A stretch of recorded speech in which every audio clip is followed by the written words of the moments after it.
we give you the reasons why FIFA 98 Road to the World Cup on PlayStation and Nintendo 64 was the best game ever. Let's get into it.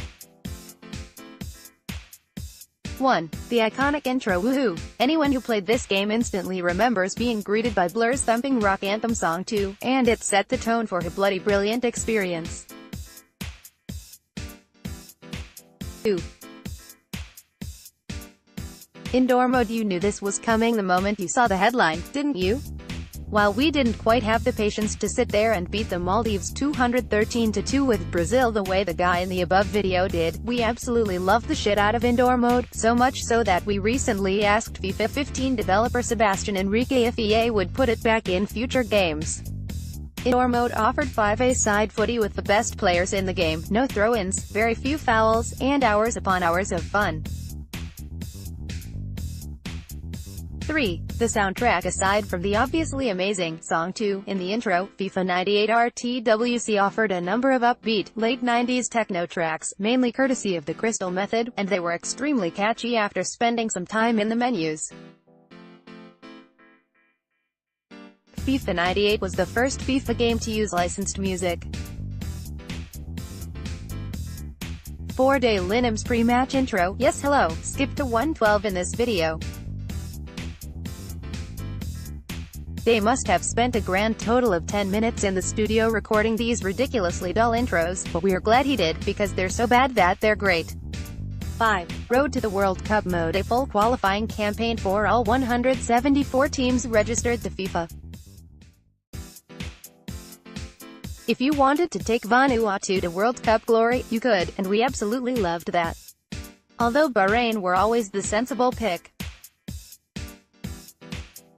6. The graphics. While they may seem poor by today's standards, at the time FIFA 98 looked damn good, as players were represented by 3D models with unique faces, even if they did look like the photo fits from Crime Watch. 7. The hilariously oversized football. I guess it had to be that size in order to be seen, but the ball in FIFA 98 went up to the players' knees and looked nothing short of ridiculous. 8. Player and team customization. If you weren't happy with how a player looked for a team's kit, you could go into the editor and change them into hundreds of different variations, and that was a big deal. Many hours were wasted making the most realistic Premier League kits possible and bringing your memory card to a mate's house to show off. 9. The celebration cutscenes. Watching your virtual heroes run off and do an awkward dance or a clumsy knee slide after scoring made it all that much more enjoyable. 10. The Big Arrow. The Big Arrow was the be-all and end-all of FIFA 98. Goal kicks, free kicks, corners, the lot, all came down to a massive big arrow that would extend due to power and could be curled with the left and right triggers, often with hilarious inaccuracy. Few took the time to master it, but everyone tried to replicate Roberto Carlos with it. 11. The sheer amount of teams available. As if all 174 national teams that existed at the time weren't enough, FIFA 98 had a stupid amount of leagues as well, because who wouldn't want access to the Swedish, US, and Mexican leagues on their N64? 12. Myth of the 100 goals era. Rumor had it that if you put the match length to something long enough to score 100 goals, the game would actually punish you and set you back to 0 because they couldn't have 3 digits on the scoreboard.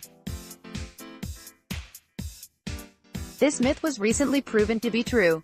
You all did it. Frustration got the best of you and you took it out on a little virtual goalkeeper.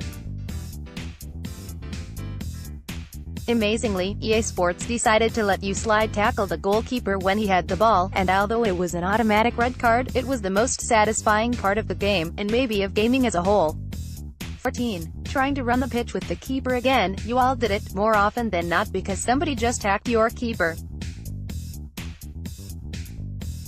And there you have it, FIFA 98 Road to the World Cup, the best game ever.